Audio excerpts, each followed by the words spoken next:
جادو اردو زبان کا لفظ ہے، عربی میں اس کے لیے سحر کا لفظ استعمال ہوتا ہے۔ سحر کا لغوی معنی ہوتا ہے دھوکہ دینا، ہیلا کرنا، حقیقت سے پھیر دینا، باطل کو حق کی صورت میں ظاہر کرنا، یا کوئی چیز کسی کے سامنے اس طرح ملمہ سازی کر کے پیش کرنا کہ دیکھنے والے حیران اور ششدر رہ جائیں، یعنی کسی چیز کو اس طریقے سے پیش کرے کہ دوسروں کو انسان حیران کر دے۔ اور سحر کا جو اصطلاحی معنی ہے، اس کی علماء نے مختلف طرح تعریف بیان کی ہے۔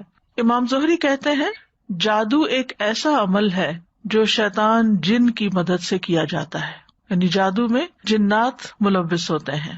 امام راضی کہتے ہیں کہ جادو کا تعلق ہر اس کام کے ساتھ ہوتا ہے جس کا سبب پوشیدہ ہو، جس کی کاز جو ہے وہ چھپی ہوئی ہو اور اس میں دھوکہ دہی نمایاں ہو۔ لیث رحمہ اللہ کہتے ہیں جادو اس عمل کا نام ہے جس میں پہلے شیطان سے قرب حاصل کیا جاتا ہے، یعنی شیطان کو خوش کیا جاتا ہے، اور پھر اس سے مدد لی جاتی ہے، یعنی اس سے کام لیا جاتا ہے، اس سے کچھ کام کروائے جاتے ہیں جادو کے سلسلے میں۔ اور یہ قرب کیسے حاصل ہوتا ہے؟ قبیح گناہ کر کے، برے برے گناہ کر کے۔ کبھی یہ بول کر کیے جاتے ہیں جیسے شرکیہ الفاظ والے دم، کبھی شیطان کی تعریف کے کلمات ہوتے ہیں جس سے وہ خوش ہوتا ہے۔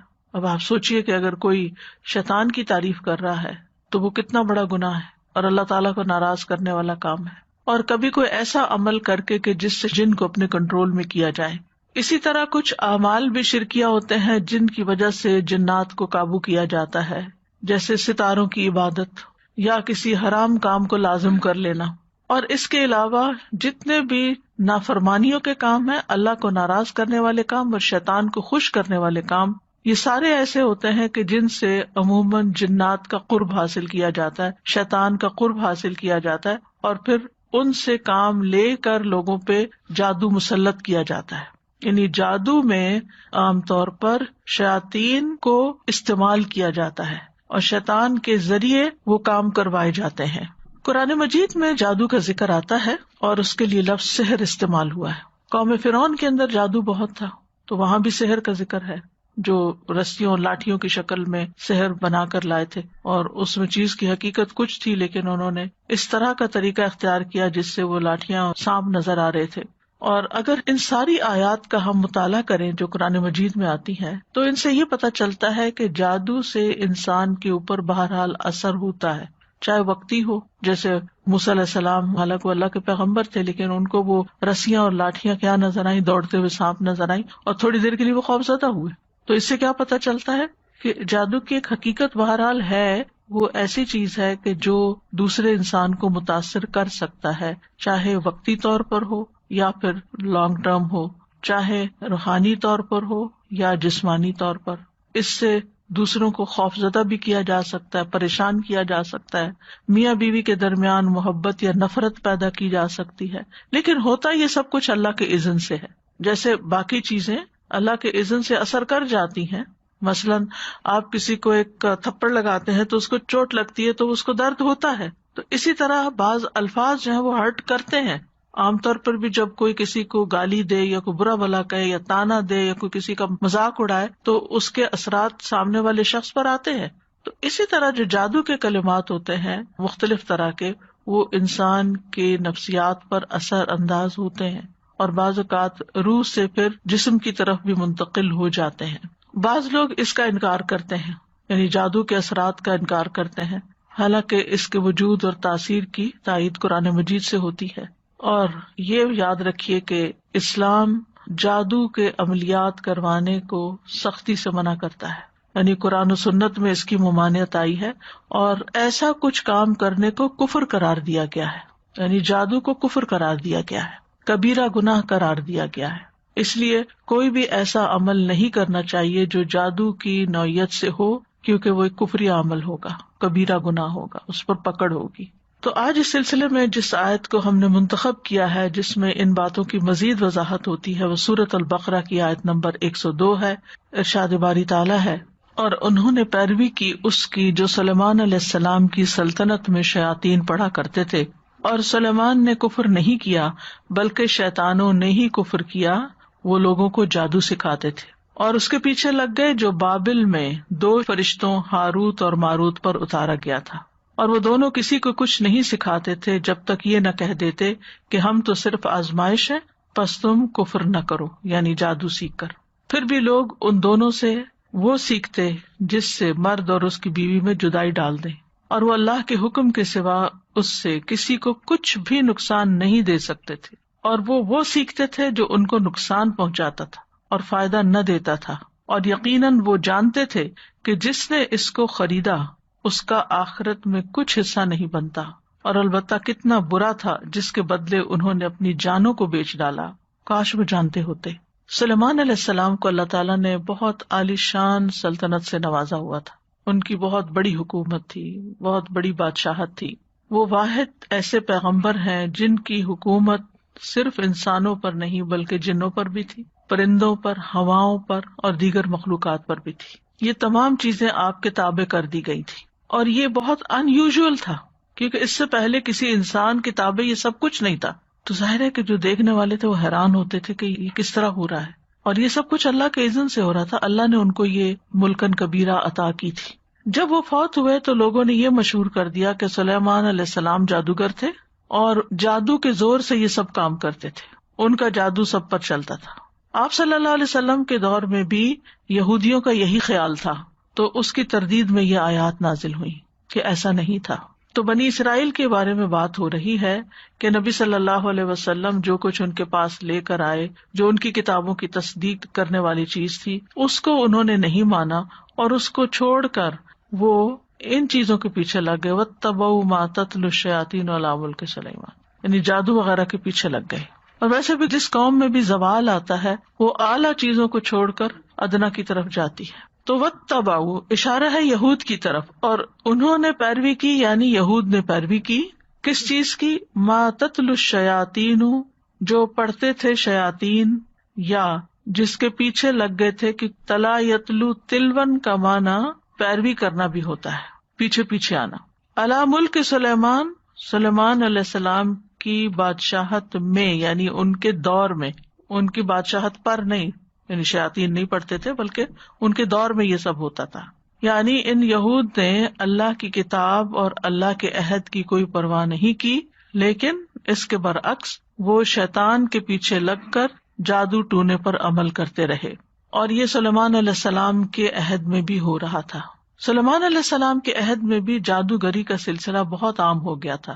تو جب سلیمان علیہ السلام نے دیکھا کہ لوگ بہت زیادہ اس میں انٹرسٹ لے رہے ہیں، تو انہوں نے کیا کیا کہ لوگوں کی ایسی کتابیں، ایسا کلام، ایسی چیزیں ان سے لے کے اس کو اپنی کرسی کے نیچے یا اپنی سلطنت کے جو مرکز تھا اس میں نیچے کہیں زمین میں دفن کر دیا کہ کسی کے پاس نہ جا سکے، وہ یعنی اپنے تخت کے نیچے ان کو دفن کر دیا۔ تو ان کی وفات کے بعد شیاطین اور جادوگروں نے ان کتابوں کو پھر نکال لیا اور یہ مشہور کر دیا کہ سلیمان علیہ السلام ان کتابوں کے ذریعے تم پر حکومت کرتے تھے، وہ یہ پڑھتے تھے۔ تو لوگوں نے اس کو دھڑا دھڑ سیکھنا شروع کر دیا کہ ایک پیغمبر اگر یہ کرتا تھا تو ہم بھی کر لیں، کس طرح چیزیں غلط طور پر منسوب ہو جاتی ہیں۔ تو اللہ تعالیٰ نے اس کی تردید کی، فرمایا وما کفر سلیمان، سلیمان علیہ السلام نے کفر نہیں کیا تھا۔ یہاں کفر سے مراد کیا؟ جادو، یعنی سلیمان علیہ السلام نے جادو کے بل پر، جادو کے زور سے حکومت نہیں کی تھی۔ وَلَٰكِنَّ الشَّيَاطِينَ كَفَرُوا، یہ شیطان تھے جو کفر کر رہے تھے، یعنی جادو کا کھیل کھیل رہے تھے۔ نہ صرف یہ کہ خود کرتے تھے جادو، بلکہ يُعَلِّمُونَ النَّاسَ السِّحْرَ، لوگوں کو بھی اس کی تعلیم دیتے تھے، آگے بھی سکھاتے تھے، یعنی خوب پھیل رہا تھا یہ۔ کسی بھی علم کو اگر سکھانے والے پیدا ہو جائیں تو وہ علم پھر عام ہو جاتا ہے، مٹتا نہیں ہے۔ تو چونکہ یہود نے یہ مشہور کر رکھا تھا کہ نعوذ باللہ سلیمان علیہ السلام جادوگر تھے اور ان کی حکومت کا دار و مدار جادو پر تھا، تو اللہ تعالیٰ نے اس کی تردید فرمائی اور بتایا کہ جادو تو کفر ہے۔ وما کفر سلیمان، سلیمان علیہ السلام تو صاحب معجزہ پیغمبر تھے، انہوں نے کوئی کفر نہیں کیا، یہ ان کا معجزہ تھا کہ انہیں چیونٹیوں کی زبان سمجھ آتی تھی، وہ ہدہد کی زبان سمجھتے تھے، وہ جنات اور باقی مخلوقات سے کام لے سکتے تھے، ہوا ان کے تابع تھی۔ تو سلیمان علیہ السلام نے یہ سب نہیں کیا، بلکہ ان کے دور میں شیاطین نے یہ کام کیا کہ خود بھی جادو کرتے اور دوسروں کو بھی سکھاتے۔ اور کیا کرتے؟ انہوں نے اور کس چیز کی پیروی کی؟ وما انزل علی الملکین، جو اتارا گیا 2 فرشتوں پر، بے بابلا، بابل کے شہر میں جو عراق کا ایک شہر ہے، ہاروت و ماروت، ان کا نام ہاروت اور ماروت تھا، یعنی جو ہاروت اور ماروت پر نازل کیا گیا اس کو بھی سیکھتے تھے، یعنی جنات نے اس کی بھی پیروی کی جو فرشتوں پر اتارا گیا تھا۔ اب فرشتوں پر کیوں اتارا گیا؟ آزمائش کے لیے، یعنی اللہ تعالیٰ نے بندوں کے امتحان اور آزمائش کے لیے ان فرشتوں پر جادو نازل کیا، اور یہ فرشتے آزمائش ہی کے لیے لوگوں کو سکھاتے تھے، اور ان کو حکم دیا گیا تھا کہ اگر تمہارے پاس کوئی شخص جادو سیکھنے کے لیے آئے تو پہلے اس کو اچھی طرح بتا دینا کہ یہ ایک کفر کا کام ہے، اور ہمیں تو تمہارے امتحان کے لیے یہاں پر متعین کیا گیا ہے، لہذا تم کفر نہ کرو۔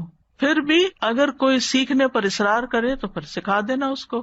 چنانچہ جو لوگ بھی ان فرشتوں کے پاس جادو سیکھنے کے لیے آتے، فرشتے اس کو پوری طرح ایکسپلین کرتے کہ یہ کفریہ کام ہے، لیکن لوگ اس سے باز نہیں آتے تھے اور سیکھنے پر اصرار کرتے، اور فرشتوں کے پاس سیکھنے والوں کا ایک جم غفیر اکٹھا ہو جاتا۔ اب دیکھیں، آج بھی اگر کہیں کوئی ایسے جادوئی کرشمے کیے جا رہے ہوں یا ایسی کوئی کھیل کھیلی جا رہی ہے تو آپ دیکھیں کہ اس کو دیکھنے والے کراؤڈ کتنا زیادہ ہوگا، یعنی اگر کوئی ایسا ہی مداری ہو یا جادوگر ہو جو مختلف طرح کے کام کرتا ہو۔ مجھے یاد ہے کہ بچپن میں جب ہم بہت چھوٹے تھے تو اس وقت مداری ہوا کرتے تھے، پتہ نہیں آپ نے کبھی کسی مداری کا کھیل دیکھا یا نہیں، اور بیسیکلی وہ مداری جادوگروں کی ایک قسم ہوتی تھی، اور ہر جمعے کے دن جمعے کی نماز سے پہلے، کیونکہ جمعے کو اس وقت مارکیٹ بند ہوتی تھی، تو ہمارا گھر مارکیٹ کے اوپر تھا، تو خالی سڑکیں ہوتی تھی اور خالی جگہ ہوتی تھی، تو وہ آ کے پورا ایک شو لگاتے تھے، اور اس میں اتنا کراؤڈ ہوتا تھا، ہم تو اوپر سے دیکھ رہے ہوتے تھے، اور ہر جمعے بچے بڑے چھوٹے سب وہ تماشا دیکھ رہے ہوتے تھے۔ اس میں کبھی وہ بچے سے بکرا نکال لیتے، کسی بچے کو لٹا کے اور چادر دے کے، پھر پتہ نہیں کیا پڑھتے کیا کرتے، کبھی ادھر جاتے کبھی ادھر جاتے، کبھی کوئی بات کراؤڈ سے کرتے، پھر ان سے پیسے لیتے جو تماشبین آتے تھے۔ ٹکٹ تو نہیں ہوتے تھے اس زمانے میں، لیکن یہ کہ کمانے کا یہ ایک ذریعہ بنا ہوا تھا، اور لوگ بھی بڑے خوش ہو کے اس کھیل کو دیکھتے تھے۔ آج کل تو اور طرح کے کھیل دیکھے جاتے ہیں، تو پہلے زمانے میں اس طرح کبڈی اور اس طرح کے کھیل لوگ کھیلتے تھے تو وہ دیکھتے تھے۔ تو بہرحال اس قسم کے کام جب وہ فرشتے ان کو سکھاتے تو بے شمار لوگ سیکھتے۔ آج بھی لوگوں کو پتہ ہونے کے باوجود کہ یہ گناہ کبیرہ ہے، پھر بھی لوگ باز نہیں آتے اور جادو کرنے کرانے کے لیے کسی نہ کسی ایسے شخص کے پاس پہنچ جاتے ہیں جو ان کو بے وقوف بناتا ہے، ان سے پیسے لوٹتا ہے اور ان کا دین ایمان خراب کرتا ہے۔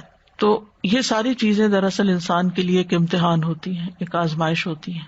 وما يعلمان من احد، اور وہ کسی کو نہیں تعلیم دیتے تھے، حتی یقولا، یہاں تک کہ وہ دونوں کہتے، انما نحن فتنۃ، کہ ہم تو تمہارے لیے ایک آزمائش ہے، فلا تکفر، تم کفر مت کرو۔ یعنی آزمائش کیوں رکھی گئی؟ تاکہ لوگوں کو پتہ چل جائے کہ جادو کیا ہوتا ہے اور پیغمبر کی تعلیم کیا ہوتی ہے۔ یہ بھی ایک مقصد تھا فرشتوں کو بھیجنے کا، کیونکہ وہ لوگ کہتے تھے کہ سلیمان علیہ السلام نے جادو کیا، تو نہیں، سلیمان علیہ السلام جو کچھ کر رہے تھے وہ جادو نہیں تھا، یہ فرشتے جادو سکھا رہے تھے۔ نہیں، ایک طرف پیغمبر کی تعلیم ہے اور ایک طرف فرشتے باقاعدہ جادو کر کے دکھا رہے ہیں کہ یہ جادو ہوتا ہے، اور وہ پیغمبر کی تعلیم ہوتی ہے، تاکہ دونوں کے درمیان فرق بھی پتہ چل جائے۔ تو فلا تکفر، تم کفر نہیں کرو، تو اس سے صاف پتہ چلتا ہے کہ جادو کا سیکھنا اور سکھانا کفر ہے۔ لیکن فیتعلمون منہما، پھر بھی لوگ ان سے سیکھ رہے تھے۔ کیا سیکھتے بھی کیا تھے؟ ما یفرقون بہ بین المرء وزوجہ، جس کے ذریعے شوہر اور اس کی بیوی کے درمیان تفرقہ ڈالا جا سکے، یعنی ایسا جادو سیکھ لیتے جس کے ساتھ وہ ہسبینڈ وائف کے بیچ میں تفریق یا جدائی ڈال دیتے تھے۔ جادو کی اس قسم کو صرف کہتے ہیں، صاد کے ساتھ۔ اس کے بالمقابل سحر العطف ہوتا ہے، اور یہ جادو کی سخت ترین اقسام میں سے ہے، کیونکہ یہ جادو انسان کے ہوش حواس ختم کر دیتا ہے اور دیوانگی کی حد تک پہنچا دیتا ہے۔ یعنی ایک جادو صرف ہے جس سے جدائی ہوتی ہے، اور ایک جادو عطف ہے جس سے محبت پیدا ہوتی ہے۔ آپ نے کبھی اشتہار شاید پڑھے ہو اخباروں میں، محبوب آپ کے قدموں میں، یہ عطف والا ہے، اور یہ جب وہ کرتے ہیں تو انسان کے اوپر جیسے پاگل پن کی کیفیت آ جائے، یعنی کہ کسی کی محبت میں وہ دیوانہ ہو جاتا ہے، اور پھر اس کے بعد وہ دیوانوں والی حرکتیں کرتا ہے، جیسے مجنون ہوتے ہیں، جیسے عاشق مجنون ہوتے ہیں، اس قسم کی حرکتیں۔ جی ہاں، ایڈورٹائزمنٹ کرتے ہیں، ایسی ایڈورٹائزمنٹ کر کے پیسہ لینا بھی حرام ہے، ایک دفعہ کسی ریڈیو کے آنر نے مجھ سے پوچھا تھا کہ ہمیں اتنے پیسے آفر کیے گئے ہیں کہ ہماری ایڈورٹیزمنٹ کریں، تو آپ کیا کہتی ہیں؟ میں نے کہا بالکل بھی نہیں کریں، کیونکہ جتنے لوگ اس کے ذریعے کفر کریں گے ان سب کے کفر کا وبال آپ پہ پڑے گا کہ آپ نے ان کی رہنمائی کی، آپ نے ان کو راہ دکھائی.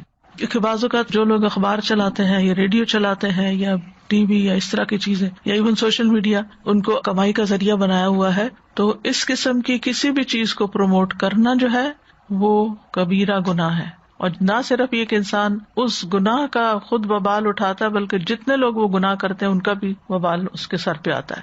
جہاں تک شیطان کا میاں بیوی کے درمیان تفرقہ ڈالنے کی بات ہے تو اس کے بارے میں حدیث میں بھی آتا ہے. صحیح مسلم میں ہے کہ شیطان کے لشکر جب لوگوں کو فتنہ میں ڈالنے کے لیے جاتے ہیں تو ان میں سے ایک آتا ہے اور کہتا ہے، یعنی ابلیس کے پاس واپس فتنے ڈال کے، میں نے اس طرح کیا، یعنی میں نے اس طرح بہکایا. تو وہ کہتا تم نے کوئی بڑا کام نہیں کیا. پھر ان میں سے ایک اور آتا ہے اور کہتا ہے میں نے فلاں آدمی کو اس وقت تک نہیں چھوڑا جب تک اس کے اور اس کی بیوی کے درمیان جدائی نہیں ڈلوا دی، ان کو الگ کر دیا. تو شیطان اس پر اسے اپنے قریب کر لیتا ہے، اسے حق کرتا ہے اور کہتا ہے تو نے اچھا کیا. پھر اس کو اپنے ساتھ چمٹا لیتا ہے کہ تو نے سب سے اچھا کام کیا ہے، کہ جس کے ذریعے ہسبینڈ وائف کے بیچ میں لڑائی ڈلوا دی اور فتنہ. اسی لیے آپ دیکھیں کہ کسی بھی رشتے میں اتنی جلدی ناراضگی پیدا نہیں ہوتی جتنی جلدی مس انڈرسٹینڈنگ اور ناراضگی ہسبینڈ وائف کے بیچ میں پیدا ہوتی ہے. ایک تو ایکسپیکٹیشن بہت زیادہ ہوتی ہیں، لیکن اس کے علاوہ بھی آپ نے دیکھا ہوگا کہ دوسرے رشتوں میں اعتماد کچھ زیادہ ہوتا ہے، یعنی ماں اور بچے کے رشتے میں، بہن بھائیوں میں، دوستوں میں. لیکن ہسبینڈ وائف کا رشتہ بہت ہی نازک ہوتا ہے، چاہے کتنی بھی محبت ہو شیطان بڑی جلدی غلط فہمی پیدا کر دیتا ہے. تو اس لیے ایکسٹرا کانشیس رہنے کی بھی ضرورت ہوتی ہے انسان کو. وما ہم بضارین بہ من احد الا باذن اللہ، اور وہ کسی کو بھی نقصان نہیں پہنچا سکتے مگر اللہ کے اذن سے. یہ بھی ہر بندے کو یاد رکھنا چاہیے کہ کوئی جادو نقصان نہیں دے سکتا اگر اللہ کا اذن نہ ہو. جادو کچھ بھی نہیں کر سکتا. تو اس لیے انسان کو بلا وجہ کے وہم اور خوف میں مبتلا نہیں رہنا چاہیے کہ کوئی ہم پہ جادو نہ کر دے، لگتا ہے کسی نے کچھ کر دیا ہے، لگتا ہے کچھ اثر ہے. ہر چیز کے بارے میں یہ نہیں سوچنا چاہیے. یعنی جو جادو سیکھنے اور سکھانے والے ہیں وہ کسی کو بھی نقصان نہیں پہنچا سکتے، مگر تقدیر میں اگر کوئی نقصان لکھا ہے تو پھر وہ ہو جائے گا. اللہ کی مشیت ہو تو نقصان پہنچ جائے گا. تو اس سے یہ پتہ چلتا ہے کہ اللہ کی قدرت تمام اسباب سے بڑھ کر ہے. اسباب کتنے بھی بڑے کیوں نہ ہوں، ان میں جو تاثیر ہوتی ہے وہ صرف اللہ کے اذن سے ہوتی ہے. مثلاً آگ جلاتی ہے، آگ جلانے کا سبب ہے، لیکن ابراہیم علیہ السلام کے لیے اللہ تعالیٰ نے آگ کو حکم دیا کہ نہیں جلانا. قلنا یا نار کونی بردن، آگ تم نے گرم نہیں ہونا بلکہ ٹھنڈی ہونا ہے. وسلامن، نقصان نہیں دینا بلکہ سلامتی والی بننا ہے. اللہ ابراہیم علیہ السلام وہی آگ ہے، لیکن جب اللہ کا حکم کچھ اور ہوا تو آگ نے بھی اپنا کام بدل دیا. تو اسی طرح کوئی بھی چیز چھوٹی سے چھوٹی، بڑی سے بڑی، کوئی کھانا ہو، پانی ہو، دوا ہو، علاج ہو، ہمیشہ یہ ذہن میں رہے کہ میں یہ سبب اختیار کر رہا ہوں، بس اس کے اندر کوئی طاقت نہیں. طاقت تو اللہ کے کلام میں ہے یا اللہ کے حکم میں ہے، اللہ ہی کے اذن سے ہوگا جو ہوگا. ساری قدرت اور اختیار اس کے پاس ہے. وہ شفا دے گا تو شفا ہوگی، وہ اثر ڈالے گا تو اثر ہوگا، وہ طاقت بخشے گا تو طاقت ملے گی. کوئی کچھ نہیں کر سکتا. یہ چیز انسان کو بے خوف کر دیتی ہے، لوگوں سے، جنوں سے، ہر چیز سے نڈر کر دیتی ہے کہ کوئی کچھ نہیں بگاڑ سکتا جب تک اللہ کا اذن نہ ہو. تو ہمیشہ انسان پھر کیا کرتا ہے؟ اللہ تعالیٰ کی پناہ لیتا ہے، پروٹیکشن میں آتا ہے کہ اللہ تعالیٰ آپ مجھے پروٹیکٹ کریں. تو یہ جملہ ہمیشہ یاد رکھیے، اللہ کی قدرت اسباب سے بڑھ کر ہے. اللہ کی قدرت اور طاقت اسباب سے بڑھ کر ہے. تو جب بھی اسباب موجود ہوں لیکن اللہ کی اجازت نہ ہو تو وہ مؤثر نہیں ہوتے. قل لن یصیبنا الا ما کتب اللہ لنا هو مولانا، کہہ دیجئے ہمیں ہرگز کوئی مصیبت نہیں آئے گی مگر وہی جو اللہ نے لکھی ہے، وہی ہمارا پروٹیکٹر ہے، هو مولانا. اب چونکہ اسباب اللہ کے اختیار میں ہے تو اس کا یہ مطلب نہیں کہ پھر ہم اسباب اختیاری نہ کریں. یہ نہیں اس کا معنی کہ انسان یہ کہے کہ جب ہر کام اللہ کے اذن سے ہونا تو پھر میرے کرنے کا کیا فائدہ. نو، اللہ ہی نے حکم دیا اسباب اختیار کرنے کا. بعض لوگ کہتے ہیں اللہ کو تو پتہ ہی ہے ہمیں کیا مشکل ہے اور کیا ضرورت ہے، تو دعا کرنے کا کیا فائدہ، وہ خود ہی کر دے گا. اگر اس نے کرنا ہو تو خود ہی کر دے گا. نہیں، کرنا اس نے ہے، لیکن ہمیں دعا مانگنے کے لیے کہا گیا ہے کہ ہم دعا مانگیں. یہ ہمارے ذمہ ہے. ہم اسباب اختیار کریں، ہم کوشش کریں. آگے پھر کوشش میں کیا کتنا فائدہ ہوتا ہے یہ تو اللہ کو پتا ہے اور اللہ ہی ڈالتا ہے. کسی کی چھوٹی سی کوشش ہوتی ہے اور اس میں بڑی ڈھیروں برکت ہو جاتی ہے. عبد الرحمان بن عوف کہتے ہیں کہ میں ایک اینٹ بھی اٹھاتا ہوں تو نیچے سے سونا نکلتا ہے، اور کچھ لوگ سارے پہاڑ بھی اٹھا لیں تو کچھ نہیں نکلتا. رزق میں برکت ہو، اولاد میں برکت ہو، آپ کی کسی ایفرٹ میں برکت ہو، آپ کچھ امتحان دے رہے ہیں، کچھ پڑھ رہے ہیں، کوئی کام آپ کر رہے ہیں، کرنا اس میں، یہ توحید ہے. اور یہ سبق ہمیں اچھی طرح دل کے اندر راسخ ہونا چاہیے. اس لیے انسان بندوں پر ڈپینڈ نہ کرے. اس کا یہ مطلب نہیں کہ پھر کہہ کہ جائیں سب چلے جائیں، میرا تو کسی سے کوئی تعلق نہیں. اللہ کی خاطر اچھے اخلاق اختیار کرے، میل جول رکھے، اللہ کی خاطر محبت کرے، لیکن توقعات نہ رکھے کہ یہ کچھ کر دیں، کیونکہ جب وہ بےچارے نہیں کر سکتے تو پھر آپ کو مایوسی ہوتی ہے، پھر آپ ان پہ ناراض ہوتے ہیں. تو یہ جو اللہ کی قدرت ہے نا، اور اللہ تعالیٰ کو پہچاننا اور ہر کام میں اس کو یاد رکھنا، یہی عبادت ہے. پھر ہر چیز عبادت بن جاتی ہے جب آپ اس کی خاطر کرتے ہیں اور اس کو یاد رکھ کے کرتے ہیں. تو ہمیں ہمیشہ یاد رکھنا چاہیے کہ ہر نعمت بھی اللہ کی طرف سے، وما بکم من نعمت فمن اللہ، اور تکلیف بھی اللہ کے اذن سے آتی ہے. ما اصاب من مصیبت الا باذن اللہ ومن یؤمن باللہ یہد قلبہ واللہ بکل شیء علیم.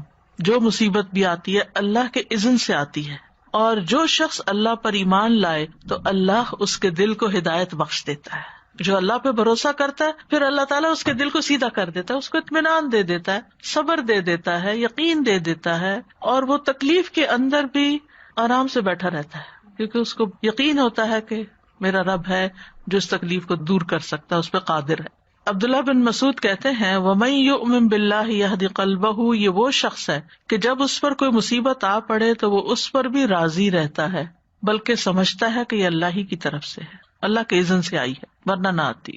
اور سورۃ توبہ میں آتا ہے قُل لَن يُصِيبَنَا إِلَّا مَا كَتَبَ اللَّهُ لَنَا، کہہ دیجیے ہمیں ہرگز کوئی نقصان نہیں پہنچے گا مگر وہ جو اللہ نے ہمارے لیے لکھ دیا، یہ ہماری تقدیر میں تھا.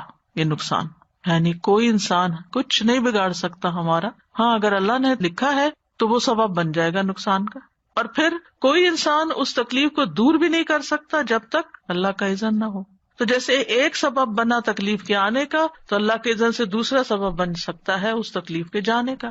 لہٰذا اللہ ہی کی طرف رجوع کرنا چاہیے انسان کو. پھر فرمایا وَيَتَعَلَّمُونَ مَا يَضُرُّهُمْ وَلَا يَنفَعُهُمْ، اور وہ سیکھتے تھے یعنی لوگ ان فرشتوں سے جو انہیں نقصان دیتا تھا. یعنی جادو کا سیکھنا نقصان دہ عمل ہے، دنیا میں بھی بعضوں کا جادو کرنے والے پر پلٹ آتا ہے. وَلَا يَنفَعُهُمْ، اور ان کو فائدہ نہ دیتا تھا. تو اس سے یہ پتہ چلتا ہے کہ جادو کا نقصان جو ہے وہ دنیا میں بھی ہے، کیونکہ جس انسان کو آپ نے تکلیف پہنچائی، ہو سکتا ہے وہ بد دعا دے آپ کو، یا وہ جب اس کی کاٹ کرے تو پھر وہ جیسے بد دعا جو ہوتی ہے وہ دینے والے پر واپس پلٹتی ہے، تو ایسے ہی جادو کرنے والے پر اس کا اثر واپس پلٹ. تو عام طور پر اگر آپ جادوگروں کو دیکھیں تو ان کے اندر کوئی سکون اور چین نام کی چیز نہیں ہوتی، یعنی ان کی زندگی خوشحال نہیں ہوتی. آپ جادوگروں کو کوئی محلات میں رہتے ہوئے نہیں دیکھیں گے، بلکہ عموماً مفلوق الحال ہی ہوتے ہیں. نہ ان کے اس رزق میں کوئی برکت ہوتی ہے، نہ ان کی زندگی میں کوئی کمفرٹ ہوتا ہے، اور نہ ہی وہ کوئی قابل اعتبار، نہ ان کی کوئی عزت ہوتی ہے. آپ کی بات بالکل صحیح ہے، جادوگر اتنے پیسے لیتے ہیں وہ پھر بھی مفلوق الحال ہی رہتے ہیں. وہ بالکل، انہیں اپنے کام کے سلسلے میں اندھیروں میں رہنا پڑتا ہے، قبرستانوں میں جانا پڑتا ہے، گندے کام کرنے پڑتے ہیں. تو ایسا سب کچھ کرنے والا خوش کہاں سے ہو سکتا ہے؟ ایک دفعہ میں نے ٹی وی پہ ایک مارننگ شو دیکھا تھا کافی عرصہ پہلے، اس میں جادوگر اور اس قسم کے اور اس کا جو ماحول بنایا ہوا تھا وہ اتنا خوفناک تھا جس کی کوئی حد نہیں. لیکن میں نے تھوڑا سا وہ پروگرام دیکھا تو اس کے اندر وہ بتا رہے تھے کہ وہ جو جادوگر آیا ہوا تھا اس کے پاس 300 بلیاں ہیں کراچی میں، کالے رنگ کی بلیاں، اور بلیوں کا بھی کالا ہونا ضروری ہے. جی بالکل صحیح. جو کالا رنگ ہے نا، جی آگے میں انشاءاللہ آپ کو بتاؤں گی کہ سب سے زیادہ جو جادو ہے وہ کالے رنگ کے اوپر اثر کرتا ہے. اور وہ چند بلیاں تو اپنے ساتھ بھی لے کر آئے ہوئے تھے اسٹوڈیو میں. وہ اتنی ہولناک اور اتنی خوفناک اس آدمی کی شکل تھی کہ اس کو دیکھ کے وحشت ہو رہی تھی اور کراہت آ رہی تھی، ایسے نحوست اس کے اوپر سے آ رہی تھی. جیسے آپ سوچیں کہ ایک انسان جو صاف ستھرا ہو، اس سے خوشبو آتی ہو، مطلب یہ کہ پرسکون انسان ہو، اور ایک انسان جو اندھیروں میں رہتا ہو اور شیطانوں کے ساتھ انٹریکٹ کرتا ہو اور گندگی میں رہتا ہو، کیا یہ دونوں برابر ہو سکتے ہیں؟ تو جادو کرنے والے کو لا محالہ یہ گندے کام کرنے پڑتے ہیں. تو یہ ان کو نقصان ہی دیتا ہے، ولا ينفعهم، اور ان کو کوئی فائدہ نہیں ہوتا، کیونکہ اپنی عاقبت خراب کرے. اور اگر دنیا میں بظاہر کوئی نقصان نہیں بھی ہوا نا، تو آخرت میں تو اس کا نقصان ہے ہی ہے. استاذہ جی وہ بالکل ایک سچ بات ہے. ایک تو جادوگر کا زور اپنے پہ بھی نہیں ہوتا جب تک اللہ کی اذن سے ہی سب چیز ہوتی ہے. ہم ایک گھر میں موو ہوئے تھے تو ٹیمپریری گئے، اور لیکن صفائی وفائی کرنے پہ ہوتا ہے نا کہ اندر گئے تو صاف ستھرا. تو جب میرے بچے پینٹ کرنے لگے تو ونڈو کے اندر انہوں نے دیکھا، ونڈو کے کناروں میں جہاں ہول تھے اس میں تعویذ دبے ہوئے تھے، اور جن لوگ سے لیا تھا ان کے ہسبینڈ وائف میں بہت لڑائی رہتی تھی ہر وقت. میں نے ایک دن ایسے ہی بتایا کہ آپ کے یہاں سے تعویذ نکلے ہیں، یہ کیا ہے؟ تو کہنے لگی اچھا تو میں پوچھوں گی، میرے ایک بابا ہیں ان سے کہ یہ کیا تھا. تو انہوں نے فون کیا اور پوچھا تو کہنے لگے جس پہ تمہارا شک آ رہا ہے نا یہ وہی ہے. اب شک تو اپنی دوست پہ آ رہا تھا اس کو بہت زیادہ کہ وہ میرے ہسبینڈ سے بہت. تو اب یہ برا گمان کسی کے بارے میں کرنا یہ بذات خود حرام ہے. تو میرا خیال ہے یقین نہیں رکھنا چاہیے جادوگروں کے اوپر بھی. بالکل نہیں. استاذہ میرا سوال ہے، اس سے پہلے میں یہ کہوں گی کہ جیسے آپ نے ابھی کہا کہ جو اندھیروں میں رہنے والا ہو اور جو روشنیوں میں رہنے والا ہو وہ دونوں ایک سے نہیں، تو یہ چیز تو اللہ تعالیٰ نے قرآن میں بھی کہی ہے نا کہ اندھیرے اور روشنیاں سیم نہیں ہیں. میرا سوال ایک تو وہی ہے کہ جو تعویذ کا لوگ کہتے ہیں، کیا یہ واقعی تعویذ جادو سے ریلیٹڈ ہوتا ہے؟ جادو سے ریلیٹڈ ہوتا ہے. اور دوسرا یہ کہ جادو کے ذریعے سے کیسے توڑا جا سکتا ہے، کیونکہ اس کو تو اللہ تعالیٰ نے ہمیں بتایا نا کہ جو قرآن کے ذریعے سے، رقیہ شریعہ کے ذریعے سے وہ چیزیں یہ دوسرا طریقہ ہے نا جو صحیح طریقہ ہے. جو رقیہ شریعہ قرآن کے ذریعے ہے وہ صحیح طریقہ وہ صحیح طریقہ ہے، لیکن کچھ لوگ اس کی بجائے گمراہ کرنے والے لوگوں کے پاس چلے جاتے ہیں، اور وہ انہی طریقوں سے جس سے جادو کیا ہوتا ہے اس کو نشرہ کہتے ہیں. وَيَتَعَلَّمُونَ مَا يَضُرُّهُمْ وَلَا يَنفَعُهُمْ، یعنی جادو سیکھنے والے صرف اپنا نقصان کر رہے تھے اور اس میں کوئی فائدہ نہیں تھا ان کا. جو بظاہر فائدہ نظر بھی آتا ہے نا کہ کسی کو نقصان پہنچانے کا، کوئی کسی نے حسد کی وجہ سے نقصان پہنچا رہا ہے یا کوئی اور، تو اس میں آپ کو کیا ملا؟ مثلاً اگر کسی نے کسی سے حسد کی وجہ سے کوئی جادو اس پہ کیا اور وہ بیمار پڑ گیا یا مر گیا یا کچھ بھی، کرنے والے کو کیا ملا؟ آپ کو کیا فائدہ پہنچا؟ کچھ بھی نہیں. اسی طرح اگر کوئی کسی میاں بیوی کے درمیان لڑائی ڈلوا دیتا ہے، آپ کو کیا ملا؟ کچھ بھی نہیں. تو جادو کرنے والا یا کروانے والا اس کو خود کچھ بھی نہیں ملتا، یعنی اس کو نہ کوئی مال ملتا ہے، نہ کوئی عزت ملتی ہے، نہ کوئی برکت اس کی زندگی میں آتی ہے، نہ کوئی اور خیر آتی ہے، نہ کسی کی دعائیں ملتی ہیں. یعنی فائدے پہنچنے کے یہ طریقے ہوتے ہیں نا، تو ان میں سے تو کوئی چیز بھی نہیں ملی. بس صرف وہ ایک جو نفس کی ایک شہوت یا خواہش ہے وہ پوری ہوئی، تو اس سے کیا فائدہ ہوا؟ یعنی حاصل تو کچھ نہیں ہوا نا. اور پھر یاد رکھیے بعض اوقات انسان کو غصہ نکال کے بھی سیٹسفیکشن ہوتی ہے نا. ایک غصہ نکال لیا، ٹھنڈے پڑ گئے، لیکن اس کے بعد کیا شروع ہوتا ہے؟ قابیل کے ساتھ کیا ہوا تھا؟ غصے میں بھائی کو قتل تو کر دیا، اس وقت تو بڑا وہ خوش ہوا ہوگا کہ میں نے ہٹا دیا اپنے رستے سے جو میری اس کام میں رکاوٹ تھا. عموماً لوگ یہ بے وقوفی کرتے ہیں نا کہ اس کی وجہ سے مجھے مشکل ہو رہی ہے، اس کو رستے سے ہٹا دو، اس کو اٹھوا دو، اس کو قتل کر دو، اس کو یہ کر دو. لیکن اس کے بعد کیا ہوتا ہے جب آپ ایسا گھناؤنا کام کر چکتے ہیں؟ بڑے بڑے گناہ تو اپنی جگہ ہے، چھوٹی سی بھی تکلیف آپ کسی کو دے نا، تو اللہ تعالیٰ نے ایسا ایک نظام رکھا ہے کہ تھوڑی ہی دیر گزرنے کے بعد وہ خود آپ کو پنچ کرنے لگتی. شاید اس شخص کو تو کم ہرٹ کرے، اگر آپ کے اندر تھوڑا سا بھی دل اور ضمیر ہے نا تو آپ کو خود زیادہ تکلیف شروع ہو جائے گی. جو مائیں اپنے بچوں کو خوب مارتی ہیں یا کچھ ان کو تکلیف دیتی ہیں، وہ خود بھی بیٹھ کے روتی ہے. بعض اوقات بد دعائیں دے کے جب وہ بد دعا پوری ہو جاتی ہے نا تو پھر ساری زندگی کے لیے خود رو رہی ہوتی ہے کہ ایسا کیوں کیا، کیوں کہا میں نے غصے میں. تو شدید غصے کی حالت میں بھی اگر بچے نے کوئی نافرمانی کی ہو یا کچھ بھی، تو ہدایت کی دعا ہی دے کہ اللہ تمہیں ہدایت دے، کبھی بد دعا نہ دے. یا تو وہ اس کا اہل نہیں ہوگا تو واپس آپ پہ پلٹے گی، اور اگر اس کا اہل ہوا اور اس کو لگ گئی تو بھی آپ ہی کے لیے تکلیف ہے. اور اسی طرح باقی رشتوں کے بیچ میں بھی. تو جو کسی کو تکلیف دیتا ہے وہ کبھی خود خوش رہ نہیں سکتا. وَلَقَدْ عَلِمُوا، اور یقینی طور پر وہ جانتے تھے. وَلَقَدْ 3 مؤکدات ہیں اس میں. واو کا مطلب ہوتا ہے واو قسمیہ ہے، یعنی قسم کھا کے یہ بات کی جاتی. لا تاکید کا لام ہے، تاکیدی بات ہے. قد تحقیق، حقیقت میں ہے یہ بات کہ علم، ان کو پتا تھا، وہ جانتے تھے. لمن اشتراہ، جو بھی اس کو خریدے گا. جادو ایسے نہیں کیا کروایا جاتا، اس کو کچھ پیسے دینے پڑتے، یعنی کسی چیز کے بدلے میں وہ کام ہوتا ہے. ما لہ فی الآخرۃ من خلاق، اس کا تو آخرت میں کوئی حصہ ہی نہیں، اس نے تو اپنی آخرت گنوا دی. اتنا خطرناک کام ہے. یعنی انسان سے بہت سے گناہ ہوتے ہیں، لیکن یہ جو جادو والا کام ہے یہ تو انسان کی آخرت تباہ کر کے رکھ دیتا ہے. تو لمن اشتراہ ہو، یعنی جو جادو میں اس طرح رغبت رکھتا ہے جس طرح کوئی تاجر تجارت کے سامان میں رغبت رکھتا ہے کہ میں یہ لے لوں تاکہ میں اس کو بڑی قیمت پہ بیچوں گا اور اس سے فائدہ ہوگا، تو وہ آخرت کے عذاب کا مستحق ہو گیا. تو مطلب یہ تھا کہ ان کا جادو کرنا کرانا لا علمی کی وجہ سے نہیں تھا کہ ان کو پتا نہیں تھا کہ یہ غلط کام ہے اس لیے وہ کرنے لگ گئے، بلکہ انہوں نے دنیا کی زندگی کو آخرت پر ترجیح دی، اور دنیا میں وہ جو اندر غصہ تھا یا حسد تھا یا کسی کو نقصان دینے کا جو جذبہ تھا اس کو سیٹسفائی کرنے کے لیے انہوں نے اگر یہ کام کیا تو اپنی آخرت برباد کر لی. اسی لیے نا حسد اور غصہ جو ہے ایسے گناہوں میں سے ہے کہ جو انسان کی عقل کو مار دیتا ہے اور اس سے ایسے کام کرواتا ہے کہ جس کی وجہ سے انسان کہیں کا نہیں رہتا.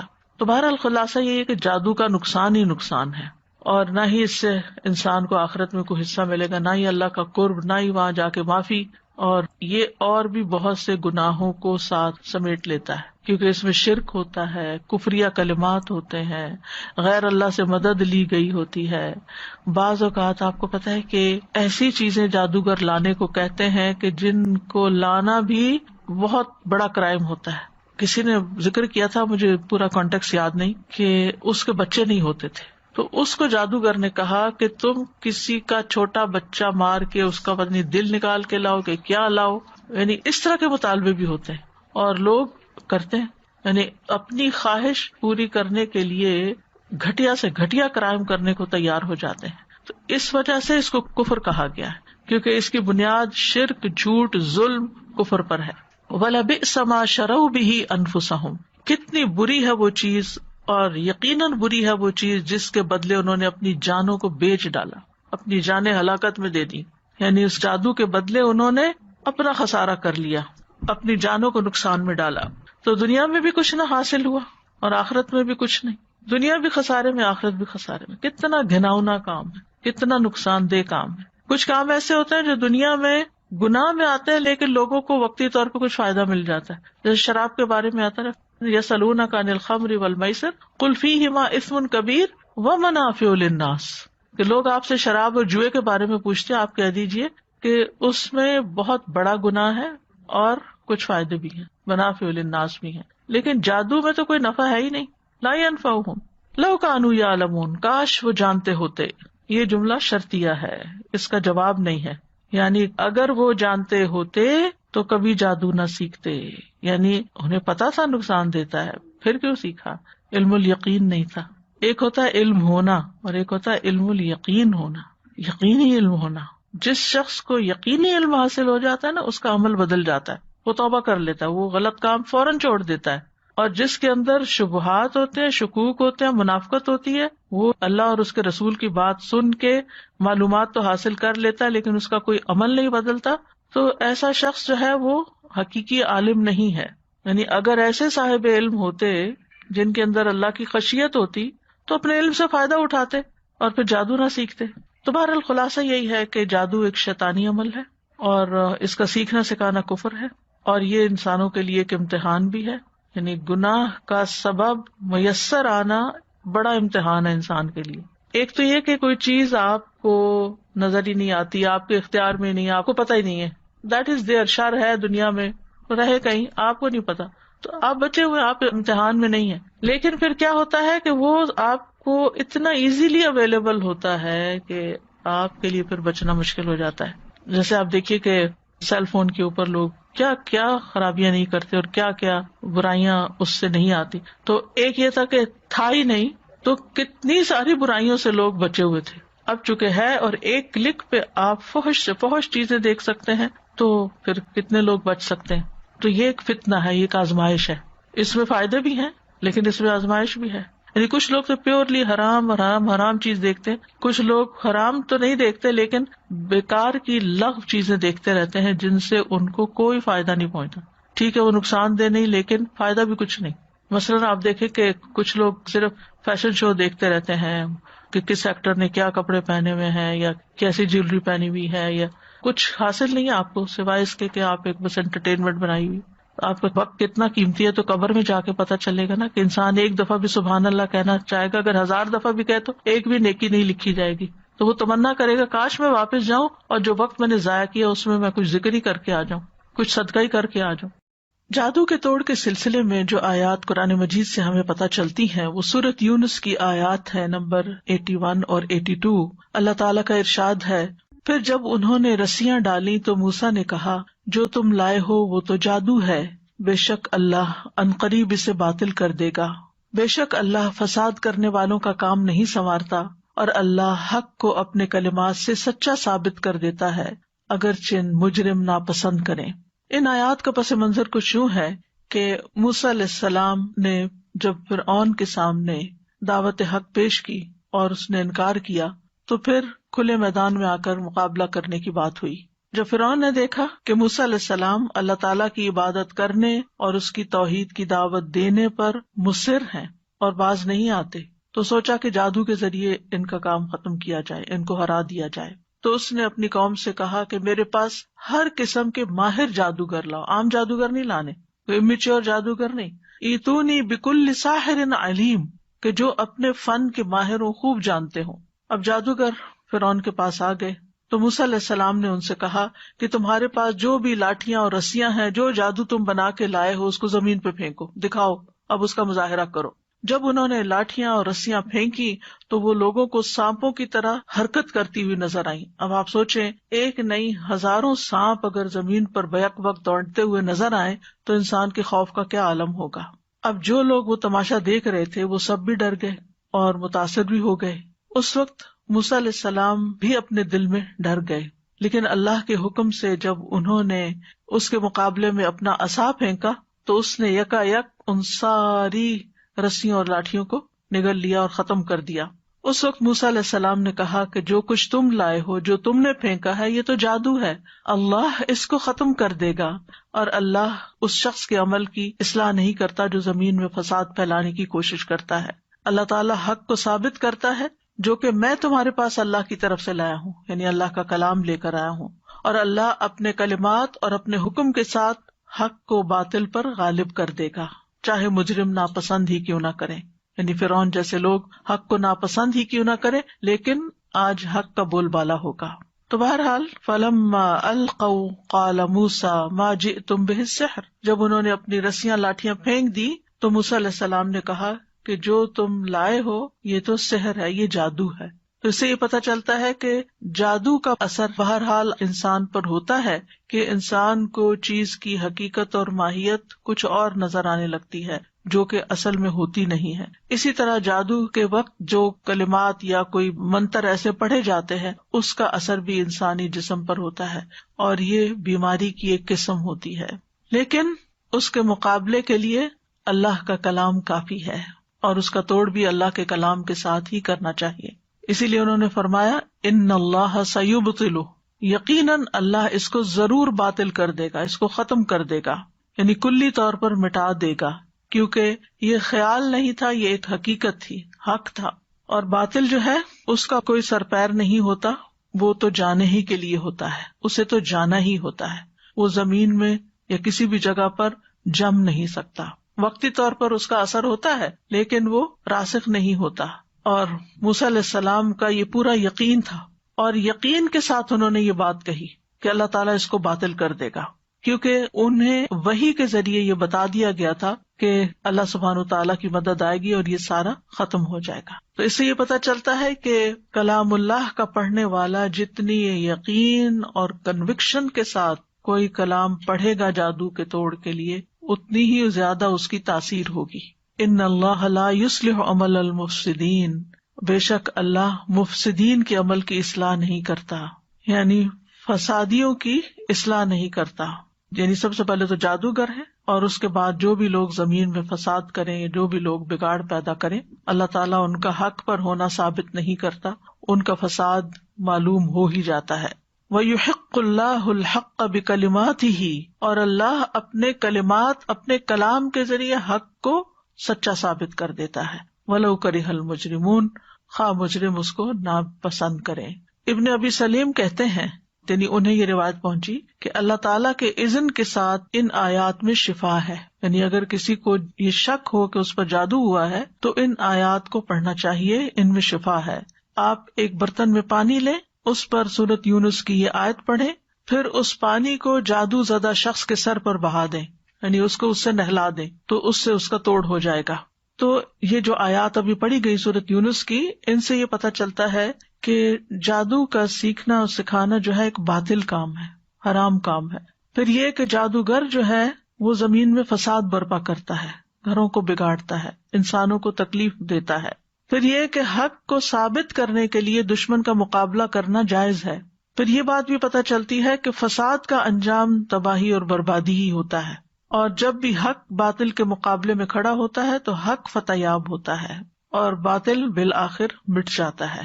اسی مضمون سے ملتی جلتی ایک اور آیت ہے جو سورۃ طٰہٰ میں آتی ہے، وَأَلْقِ مَا فِي يَمِينِكَ تَلْقَفْ مَا صَنَعُوا إِنَّمَا صَنَعُوا كَيْدُ سَاحِرٍ وَلَا يُفْلِحُ السَّاحِرُ حَيْثُ أَتَىٰ. اور اسے ڈال دو جو تمہارے دائیں ہاتھ میں ہے، وہ نگل جائے گا جو کچھ انہوں نے بنایا ہے. بے شک جو کچھ انہوں نے بنایا ہے وہ ایک جادوگر کی چال ہے، اور جادوگر فلاح نہیں پا سکتا جہاں کہیں سے وہ آئے، جہاں سے بھی آئے وہ کامیاب نہیں ہو سکتا. یہ یقین ہونا چاہیے دل میں. یہ موسیٰ علیہ السلام سے اللہ تعالیٰ فرما رہے ہیں القی، پھینک دو، ڈال دو.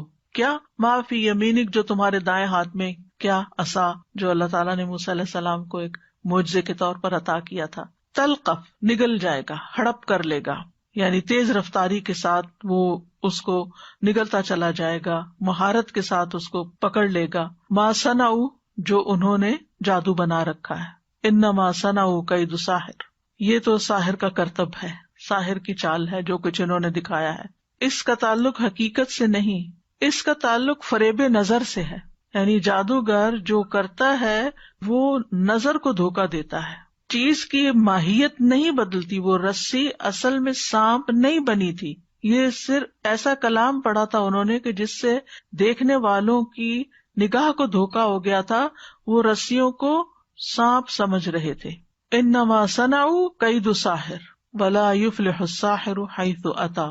اور یہ عمومی بات کی گئی کہ ساحر کہیں سے بھی آئے کامیاب نہیں ہو سکتا.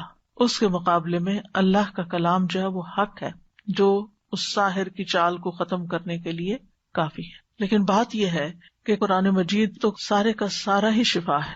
وَنُنَزِّلُ مِنَ الْقُرْآنِ مَا هُوَ شِفَاءٌ وَرَحْمَةٌ. ہم قرآن میں وہ چیز اتارتے ہیں جو شفا اور رحمت ہے. لیکن ہر انسان کا مزاج الگ ہوتا ہے، کسی پہ کوئی آیت اثر کرتی ہے، کسی کو کوئی آیت فائدہ دیتی.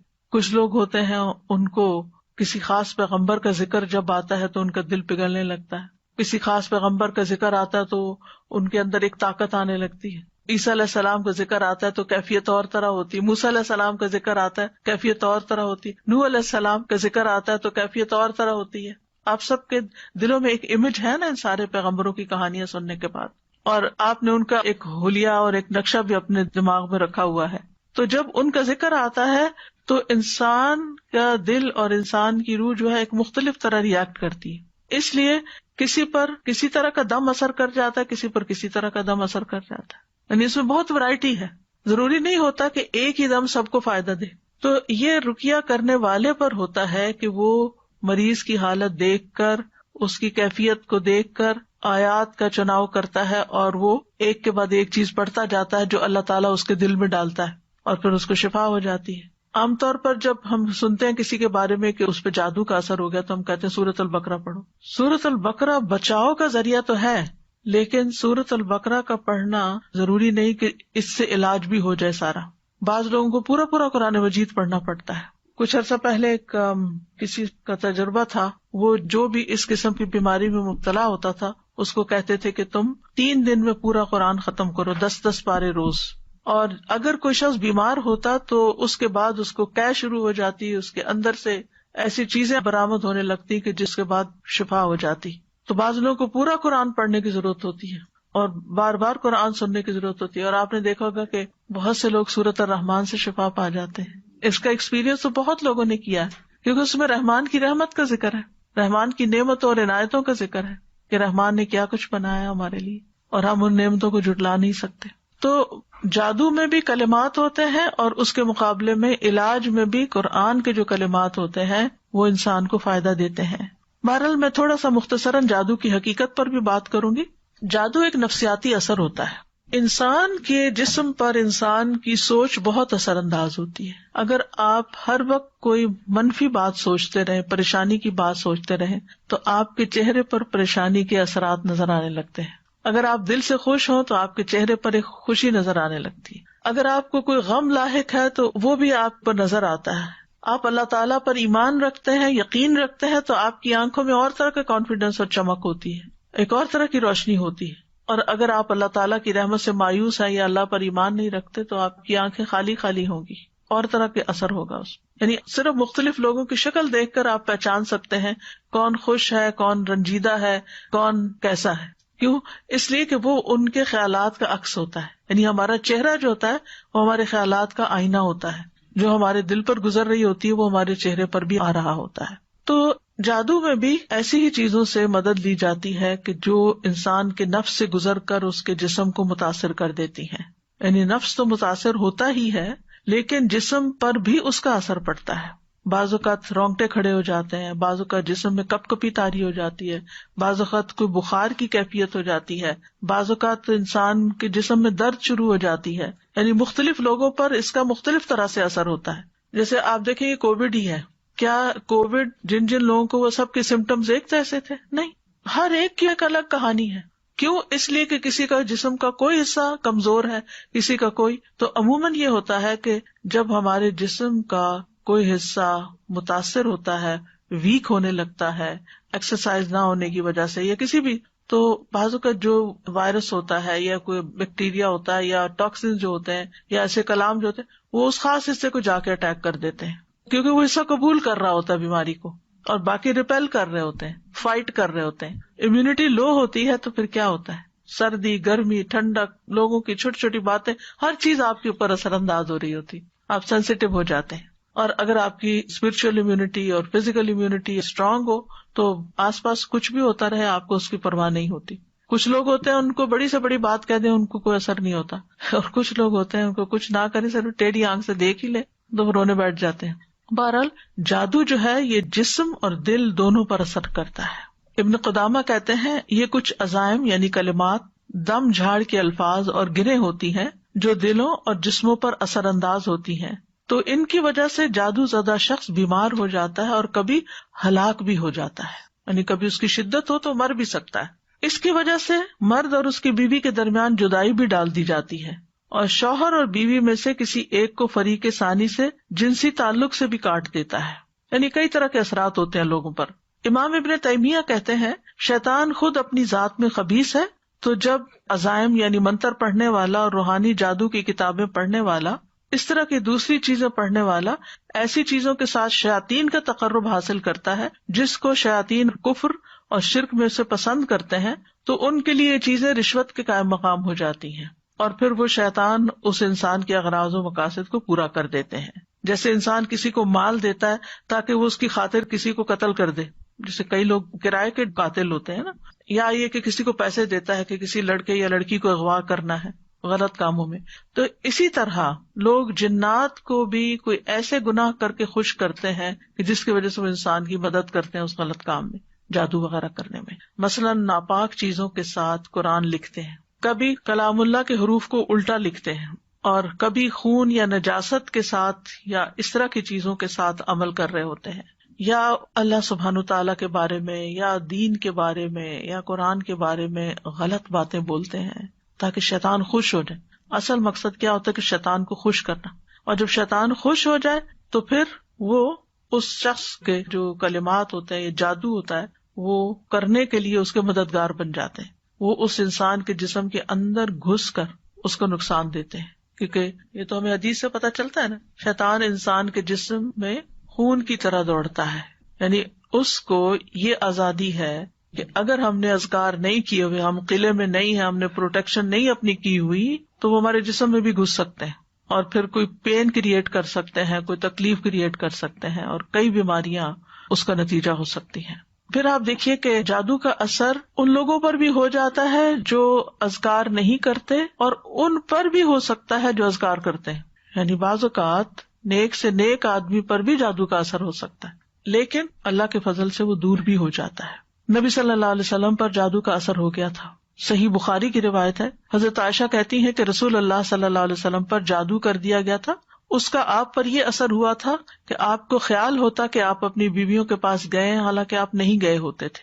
سفیان ثوری کہتے ہیں جب اس کا یہ اثر ہوا تو یہ جادو کی سب سے سخت قسم ہے. یعنی اس کے بھی لیولز ہیں، کوئی معمولی درجے کا جادو ہوتا ہے اور کوئی بہت شدید جادو ہوتا ہے. تو جو نبی صلی اللہ علیہ وسلم پر کیا گیا تھا وہ بہت شدید قسم کا تھا. اس کے توڑ کے لیے آپ نے کیا کیا تھا؟ اللہ سے مدد مانگی تھی، اللہ کی طرف رجوع کیا تھا، اللہ سے دعائیں کی تھی. بعض روایت میں آتا 3 مہینے یا بعد میں 6، یعنی کہ کچھ عرصہ تک آپ اس کے اثر میں رہے تھے، اور اس دوران پھر آپ اللہ سے پوچھتے رہے کہ مجھے کیا ہوا ہے، میری مدد کیجیے. ہمیں اگر کوئی پتا چلے کہ ہمیں کوئی ایسی تکلیف ہے کہ جو نہ کسی ٹیسٹ میں پتا چل رہی ہے، نہ کچھ کوئی ایسی انہونی بیماری ہے کہ جس کی کوئی سمجھ نہیں آ رہی، ہم کیا کرتے ہیں؟ پھر اس کے بعد جادوگروں کے پیچھے چل پڑتے ہیں، کاہنوں کے پیچھے چل پڑتے ہیں. ہم دعا نہیں کرتے، ہم اللہ سے مدد نہیں مانگتے. اسی لیے میں نے یہاں پاز کیا کہ یہ بات ہم اپنے اندر راسخ کر لیں کہ جب کوئی مصیبت آتی ہے تو سب سے پہلا کرنے کا کام یہ ہے کہ انسان اللہ کی طرف رغبت کرے. پیغمبر سارے یہی کرتے تھے. نبی صلی اللہ علیہ وسلم کے بارے میں بھی آتا ہے کہ جب ان کو کوئی مشکل آتی تھی تو وہ نماز کی طرف دوڑتے تھے. تو اس لیے بہت ضروری ہے کہ ہم خوب اللہ سے دعائیں کریں اور پوچھیں کہ یا رب تو مجھ پہ واضح کر دے مجھ میں ہوا کیا ہے. حدیث کے الفاظ سنیے. پھر آپ نے فرمایا اے عائشہ تمہیں معلوم ہے اللہ سے جو بات میں نے پوچھی تھی کہ مجھے کیا ہے، اللہ نے اس کا جواب دے دیا ہے. ان پر تو وہی آتی تھی، ہمیں کوئی خواب آ سکتا ہے، ہمیں کوئی قرآن کی کسی آیت سے جواب مل سکتا ہے، ہمیں کسی انسان کی کسی بات سے جواب مل سکتا ہے. فرمایا میرے پاس 2 آدمی آئے، ایک میرے سر کے پاس بیٹھ گیا اور دوسرا میرے پاؤں کے پاس. فرشتے ہوں گے. میرے سر کے پاس بیٹھنے والے نے دوسرے سے کہا ان صاحب کا کیا حال ہے؟ دوسرے نے جواب دیا ان پہ جادو کر دیا گیا ہے. اس نے پوچھا کہ کس نے ان پہ جادو کیا ہے؟ جواب دیا لبید بن عاصم نے، جو یہودیوں کے حلیف بنی زریق میں سے ایک منافق شخص ہے. اس نے پوچھا ان پر کس چیز میں جادو کیا گیا ہے؟ جواب دیا کہ کنگھی اور اس سے جھڑنے والے بالوں میں. اس نے پھر پوچھا جادو کہاں ہے؟ اس نے جواب دیا نر کھجور کے خوشے میں جو زربان کے کنویں کے اندر رکھے ہوئے پتھر کے نیچے دفن ہے. اور وہاں کوئی انسان تو لے کے نہیں پہنچا ہوگا، جنات کے ذریعے رکھوایا گیا ہوگا. پھر نبی صلی اللہ علیہ وسلم اس کنویں پر تشریف لے گئے اور جادو اندر سے نکالا. پھر آپ نے فرمایا یہی وہ کنواں ہے جو مجھے خواب میں دکھایا گیا تھا، اور اس کا پانی مہندی کے نچوڑ جیسا سرخ تھا. یعنی زنگالا تھا نا، زنگ لگ چکا تھا، پرانا کنواں تھا، کوئی ادھر جاتا ہی نہیں تھا. تو انہوں نے ایسی جگہ ڈھونڈی کہ کسی کو خیال بھی نہ آئے. اور اس کے کھجور کے درخت شیطانوں کے سروں جیسے تھے، نہیں جو اس کے آس پاس اگے ہوئے تھے. پھر وہ جادو کنویں میں سے نکالا گیا. حضرت عائشہ کہتی ہیں میں نے کہا آپ نے اس جادو کا توڑ کیوں نہیں کرایا؟ آپ نے فرمایا اللہ نے مجھے شفا دی، اب میں لوگوں میں سے کسی پر شر کو نہیں پھیلانا چاہتا. اور شفا پھر معوذتین کے ذریعے آپ کو نصیب ہوئی. تو آپ دیکھیے کہ اللہ کے رسول صلی اللہ علیہ وسلم پر ایک تکلیف آئی عملی طور پر، کیونکہ اس معاملے میں 2 ایکسٹریمز ہیں جادو کے ماننے نہ ماننے کے معاملے میں. کچھ لوگ ہر چھوٹی بڑی چیز کو جادو قرار دیتے اور کچھ لوگ سرے سے نہیں مانتے. میں جانتی ہوں کچھ ایسے لوگوں کو، وہ کہتے ہیں ہم جادو پہ بلیو نہیں کرتے، جادو کوئی چیز نہیں ہے. اور اگر کوئی جادو کی وجہ سے کسی تکلیف میں مبتلا ہے تو کہتے ہیں یہ ایسے ہی بہانے کرتے ہیں کہ ان کو یہ تکلیف ہے وہ تکلیف، کچھ نہیں ہے ان کو، یہ نہیں ہو سکتا. نہیں، پاسبلٹی ہے تو علاج کرانے میں کوئی حرج نہیں. اور اللہ کے کلام سے اگر آپ علاج کراتے ہیں تو اللہ کا کلام ہے، آپ کو کیا نقصان دیتا ہے؟ اگر فائدہ نہ بھی ہوا اول تو ہوگا، اور وہ جتنا آپ کو یقین ہے نا اس کے مطابق ہی فائدہ ہوگا، کیونکہ یہ بھی ایک نفسیاتی اثر ہوتا ہے، یہ ایک نفسیاتی علاج ہوتا ہے. اسی طرح حضرت عائشہ رضی اللہ تعالیٰ عنہا بیمار ہو گئی اور ان کی بیماری کا دورانیہ بہت لمبا ہو گیا، یعنی بیماری ختم ہی نہیں ہو رہی تھی. اسی دوران مدینہ میں ایک طبیب آیا. حضرت عائشہ کے بھتیجے اس کے پاس گئے اور اس سے حضرت عائشہ کی بیماری کے متعلق پوچھا کہ یہ سمٹمز ہیں، انہیں کیا ہے. اس نے کہا تم جس عورت کی یہ کیفیت بتا رہے ہو اس پر تو جادو کیا گیا ہے، اس پر اس کی باندھی نے جادو کرایا. اب آپ سوچ رہے ہوں گے کہ اس کو غیب کا علم کیسے ہو گیا. غیب کا علم نہیں ہوتا، وہ سمٹمز ہوتی ہیں ان سے چیز پتہ چلتی ہے. اس باندھی نے اقرار کر لیا کہ ہاں میں نے آپ پر سحر کروایا ہے. کیونکہ یہ لوگ ماہر ہوتے ہیں نا، انہوں نے اتنے کیسز دیکھے ہوتے ہیں، اس سے وہ اتنا کچھ لرن کر چکے ہوتے ہیں، وہ اپنے تجربے کی بنا پہ بولتے ہیں، غیب کے علم کی بنا پر نہیں. کیونکہ بعض لوگ قرآن سے بھی علاج کرتے ہیں تو وہ تھوڑا سا آپ کو اشارہ دے دیتے ہیں کہ یہ نظر لگ رہی ہے، یہ جادو کی قسم ہے، یا وٹ ایور جو بھی ان کا تجربہ ہوتا ہے، تو آپ کہتے ہیں ان کو کیسے پتہ چل گیا کہ یہ کوئی غیب کا علم رکھتے ہیں؟ بالکل نہیں غیب کا علم رکھتے، لیکن بعض اوقات تجربے سے یہ باتیں پتہ چلتی. جیسے عام حکیم بھی ہوتے ہیں. پہلے زمانے میں لیبارٹریز کہاں ہوتی تھی؟ کوئی بلڈ ٹیسٹ ہوتے تھے لوگوں کے؟ کچھ بھی نہیں. وہ کہاں سے پتا چلتا تھا؟ وہ کہتے تھے اس میں خون کی کمی ہے، ریڈ سیلز کم ہے، اس کو صفرا ہے، اس کو فلاں ہے، اس کو فلاں ہے، اس کو اعصابی کمزوری. وہ آنکھوں کا رنگ دیکھ کر، چہرے کی حالت دیکھ کر، نبض دیکھ کر، سمٹمز پوچھ کر. ہومیوپیتھک میں تو آپ دیکھیں سارا علاج ہی اونلی سمٹمز بیسڈ ہے کہ آپ کو کیا اچھا لگتا ہے، کیا اچھا نہیں لگتا، بھوک لگتی ہے کہ نہیں لگتی، پیاس لگتی ہے یا نہیں لگتی. وہ تو اتنی چھوٹی باتیں پوچھتے ہیں، تو اس کی بنا پر پھر وہ دوائی سجیسٹ کر دیتے ہیں. تو وہ دوا جو ہوتی ہے وہ ٹیسٹڈ ہوتی ہے. جیسے کسی کو کھلائی گی تو اس کے اندر کیا چیزیں پیدا ہوئی، تو پھر اسی سے اس کا توڑ بھی کرتے ہیں. تو بہرحال اس باندی نے اقرار کر لیا اور کہا میں نے آپ پہ سحر کیا، میں چاہتی تھی کہ آپ فوت ہو جائیں تو میں آزاد ہو جاؤں، کیونکہ حضرت عائشہ نے اس سے کہہ رکھا تھا کہ میرے مرنے کے بعد تم آزاد ہو جاؤ گی. ان قریب کے کسی شخص نے کیا، جو عرب خدمت میں ہے. یعنی جادو کی یہ قسم کوئی دور والا آ کے نہیں کر سکتا. انہوں نے پوچھا ہوگا کون رہتا ہے ساتھ، نبی صلی اللہ علیہ وسلم تو فوت ہو چکے، ان کے ساتھ کون رہتا ہے، ان کے گھر میں کون رہتا ہے. تو یعنی کہ وہ جادو کی جو سمٹمز، جو بیماری کی سمٹمز ہوتی ہیں نا، اس سے وہ اندازہ لگا لیتے ہیں کہ کس درجے کا جادو ہے، سخت ہے یا ہلکا ہے، یا کوئی قریب والا کر سکتا ہے یا دور والا کر سکتا ہے. تو وہ بتایا گیا ہوگا کہ گھر میں فلاں ہے، تو کہا کہ اسی کا کام ہے، اور پھر اس سے پوچھا گیا تو بات بھی سچ نکلی. حضرت عائشہ نے حقیقت سامنے جب آئی تو فرمایا اس باندی کو عرب میں سب سے طاقتور لوگوں کے ہاتھ بیچ دو اور اس کی قیمت اس جیسی ایک باندی پر خرچ کر دو، یعنی کسی کو دے دو. بہرحال جادو کرنا جو ہے ہمارے دین میں حرام ہے اور اس کو کفر بھی کہا گیا ہے. اہل کتاب جو تھے وہ اللہ کی کتاب چھوڑ کر جادو کے پیچھے پڑ گئے تھے، وہ جادو اور شیطان پر ایمان رکھتے تھے. بہرحال جادو کرنا جو ہے اس کے بارے میں حدیث میں آتا ہے کہ 7 گناہ جو ہیں وہ ہلاک کرنے والے ہیں، اور ان میں سے ایک جادو سیکھنا. نبی صلی اللہ علیہ وسلم نے فرمایا تباہ کرنے والی چیزوں سے بچو، اللہ کے ساتھ شرک کرنے اور جادو کرنے کرانے سے. رسول اللہ صلی اللہ علیہ وسلم نے یہ بھی فرمایا کہ جادو کرنے اور کروانے والا ہم میں سے نہیں، یعنی اس کا اسلام سے کوئی تعلق نہیں، یعنی مسلمان یہ کام نہیں کر سکتا. پھر اسی طرح علم نجوم کو بھی جادو کی ایک قسم قرار دیا گیا. رسول اللہ صلی اللہ علیہ وسلم نے فرمایا جس شخص نے علم نجوم میں سے کچھ حاصل کیا اس نے جادو کا ایک حصہ سیکھ لیا، جتنا زیادہ سیکھے گا اتنا ہی زیادہ جادو میں مبتلا ہوگا. تو اس سے یہ پتا چلتا ہے کہ اس میں ستاروں سے بھی کچھ مدد لی جاتی ہے، کچھ حساب کتاب رکھا جاتا ہے. رسول اللہ صلی اللہ علیہ وسلم نے فرمایا عادی شرابی، یعنی جو مرتے دم تک شراب نہ چھوڑے، جادو پر ایمان رکھنے والا، یعنی کرنے کرانے والا یا سیکھنے والا یا سکھانے والا، اور قطع رحمی کرنے والا جنت میں داخل نہ ہوگا. ہاں اگر لا الہ الا اللہ پڑھتا تو ہو سکتا ہے کہ پھر سزا بھگت کے جائے، اللہ رحم کر دے. اسلام میں جادو کرنے والی کی سزا کیا ہے کہ اس کو قتل کر دیا جائے، چھوڑا نہ جائے، تاکہ اس مرض کا خاتمہ کیا جائے. کیونکہ اگر وہ زندہ رات ہو سکتا خود نہ کرے، کسی اور کو سکھا دے. اور جب لوگوں کو پتا چلتا ہے نا کہ اس کا جادو چلتا ہے یا یہ جادو کرنے کا لوگ نہیں اس کو چھوڑتے، اور پھر وہ واپس پلٹ آتا ہے اسی چیز پر. بجالہ کہتے ہیں کہ ہمارے پاس حضرت عمر کا خط ان کی وفات سے 1 سال پہلے آیا. اس میں لکھا تھا ہر جادوگر کو قتل کر دو. حضرت عمر نے حکم دیا تھا، تو ہم نے ایک دن میں 3 جادوگر مار ڈالے. جادو کرنے کی مختلف وجوہات ہوتی ہیں. عموماً دشمنی، حسد، رنجش یا کسی سے انتقام لینے کے لیے جادو کیا کرایا جاتا ہے. اس کا مقصد ہوتا ہے کہ دوسرے کو کسی ذہنی یا جسمانی بیماری میں مبتلا کر دیا جائے، کوئی کسی کام کے قابل نہ رہے. یا اگر کچھ لوگ مل کے کوئی بزنس کر رہے ہیں اور وہ بزنس بہت فلرش کر رہا ہے تو دوسروں کو حسد ہو جاتا ہے کہ ان کو توڑو، آپس میں ان کے درمیان پھوٹ ڈالو تاکہ یہ الگ الگ ہو جائیں گے تو یہ کام کاروبار بھی بیٹھ جائے گا. اسی طرح میاں بیوی میں تفریق ڈالنا، والدین اور اولاد کے بیچ میں لڑائیاں ڈلوانا، پڑوسیوں میں فساد، دوستوں میں جدائی، بہن بھائیوں کے بیچ میں نفرت، رشتوں، اولاد یا کاروبار میں رکاوٹ یا بندش ڈالنا، یہ عام طور پر جادو کے مقاصد ہوتے ہیں. پھر جادو کی کئی اقسام ہیں. کچھ جادو انسان کو مار ڈالتے ہیں، یعنی ایسی بیماری لگ جاتی ہے انسان کو کہ وہ سروائیو بھی نہیں کر سکتا. کچھ صرف بیمار کر دیتے ہیں. کچھ جادو انسان کی عقل کو ختم کر دیتے ہیں. کچھ جادو انسان کے جسم کے کچھ حصوں کو بے حس بے حرکت کر دیتے ہیں. کچھ جادو ایسے ہیں کہ جو انسان کے حواس میں تبدیلی پیدا کر دیتے ہیں، یعنی چیز کچھ ہوتی ہے اس کو کچھ اور ہی نظر آ رہی ہوتی ہے. متحرک چیز کو ساکن دیکھتا ہے، ساکن کو متحرک دیکھتا ہے.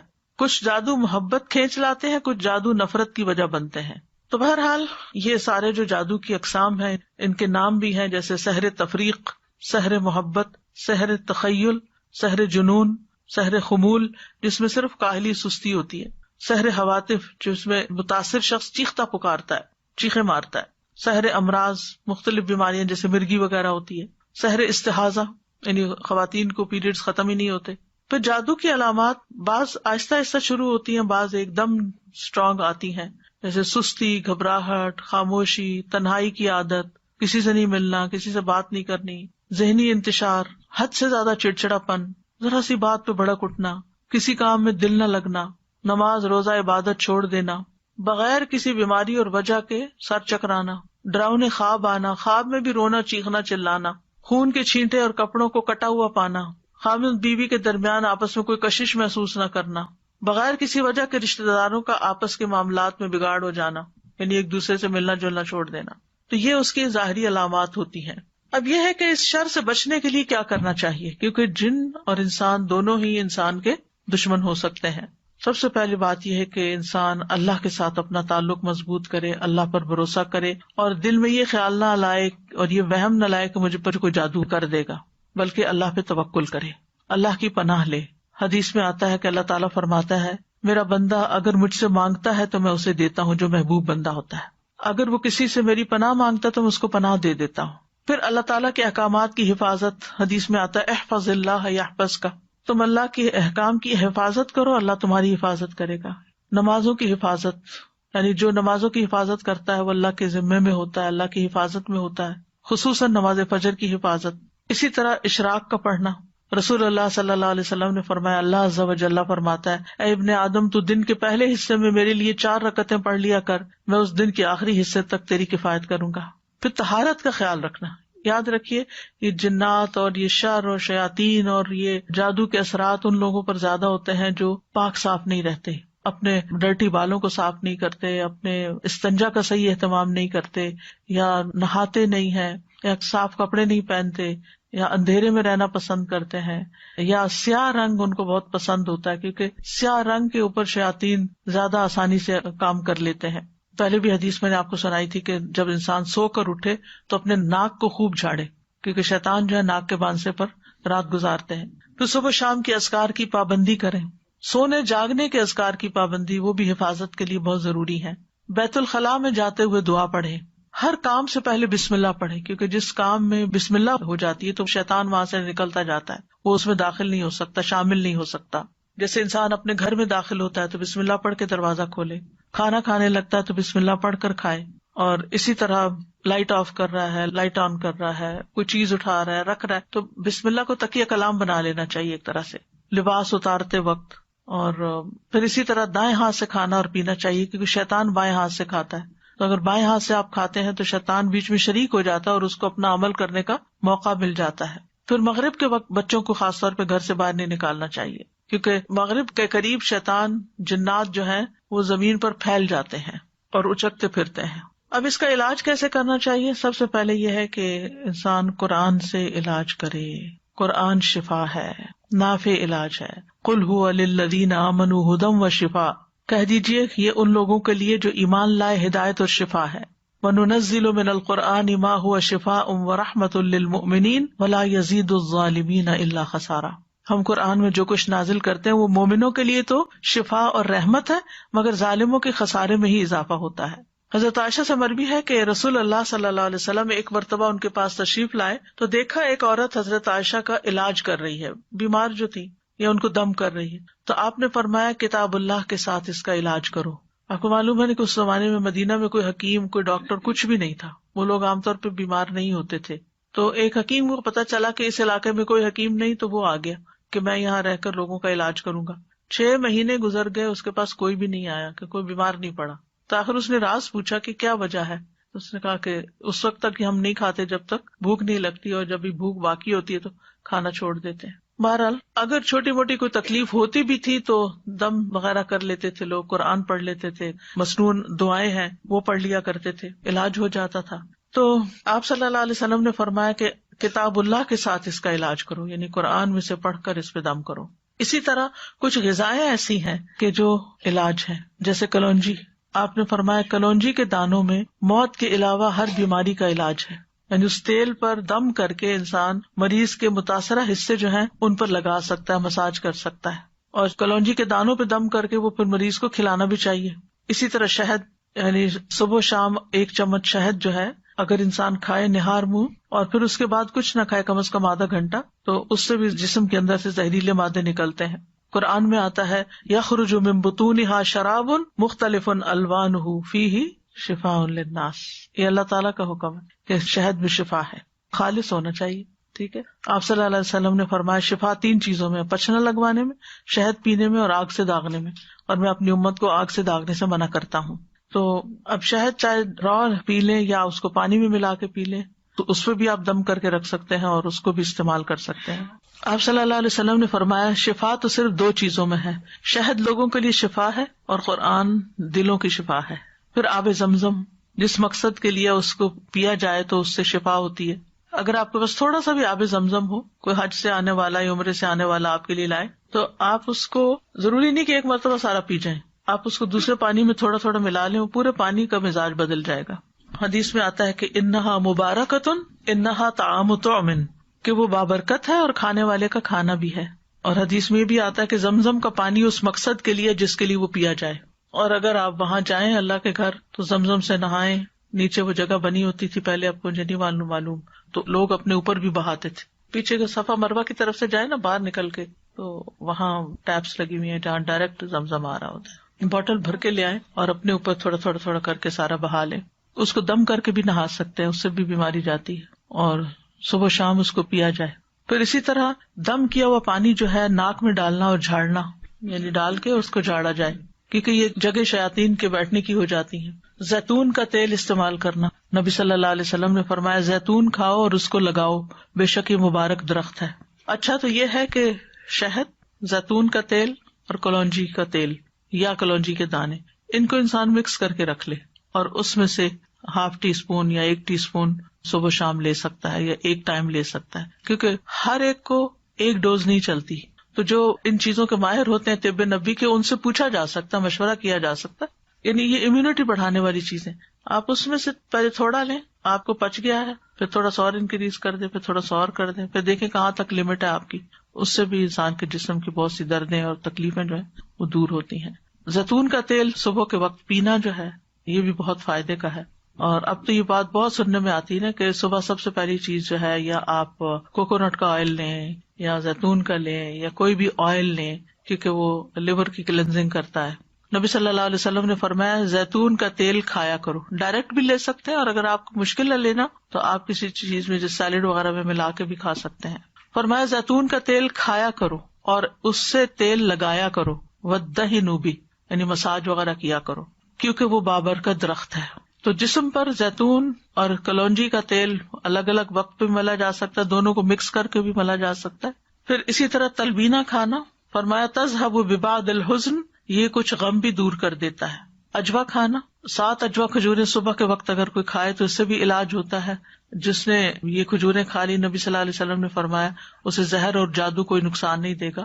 چونکہ اجوا ایک مہنگی کھجور ہے، تو اگر نہ میسر ہو تو کوئی بھی کھجور شفا کی نیت سے کھائی جا سکتی ہے. پھر سنا مکی، اس کو سنوت بھی کہتے ہیں.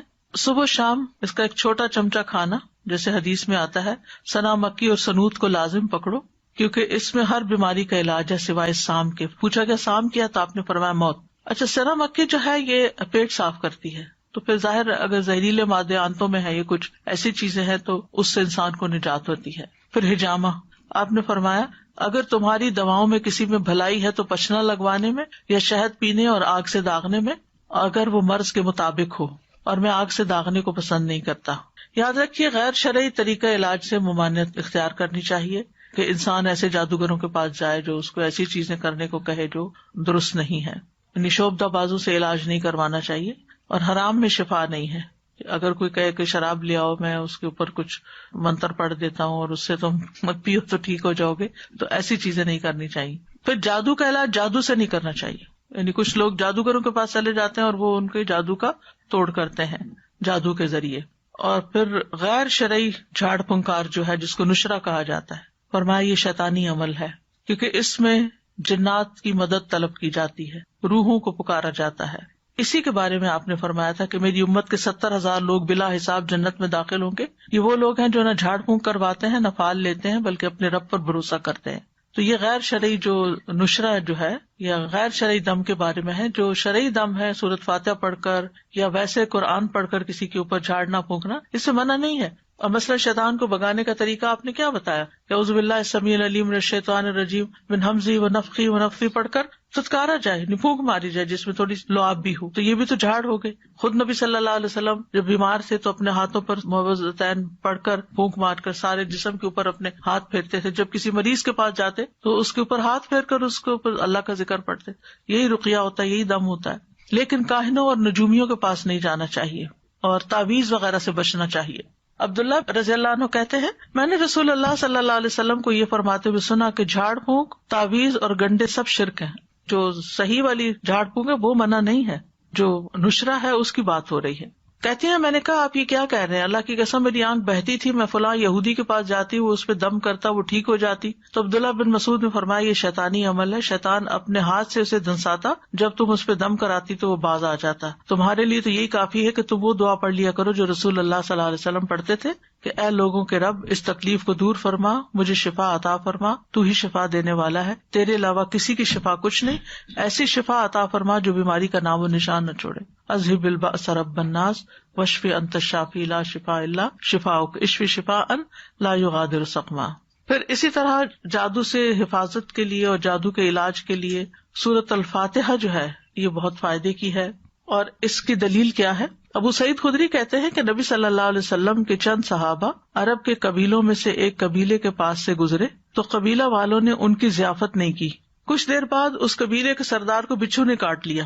قبیلے والوں نے کہا کہ آپ لوگوں کے پاس کوئی دوائی یا کوئی دم کرنے والا ہے؟